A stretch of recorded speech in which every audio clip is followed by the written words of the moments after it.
DOGE is one of the stupidest ideas I have ever seen in my entire life. A lot of people actually still think that DOGE worked and magically rooted out waste, abuse, and fraud from the government. But do you ever wonder why nobody talks about it anymore?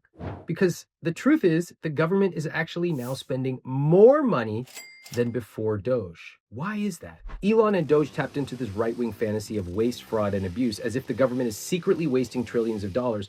But you can quickly see this was a lie, because Elon actually did not touch the one area that has tons of waste, US defense. Ooh, that's off limits. They repeatedly lied about the savings they were generating. And in fact, people who worked at DOGE even said, whoa, the government is actually a lot more well-run than I thought.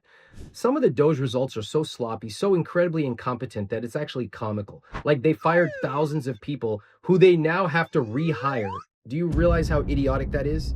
Is there waste in government? Of course. There's waste in any complex system. Give me your spending plan. Give me 10 minutes with it. I'll find 20% wastage in your own personal household finances. Yes, it's a good idea to try to minimize waste, but every system has waste. And in fact, the point of government is not to be the most efficient system. It is actually to serve everyone. What's most fascinating to me is watching how after DOGE miserably failed, it just disappeared from the conversation. The same people who were talking about it, Elon's so cool, they're not talking about it anymore. No accountability, no lessons learned, nothing. DOGE was basically a right-wing fantasy that they actually got to try in real life. And when it, of course, failed miserably, they're pretending like it never happened.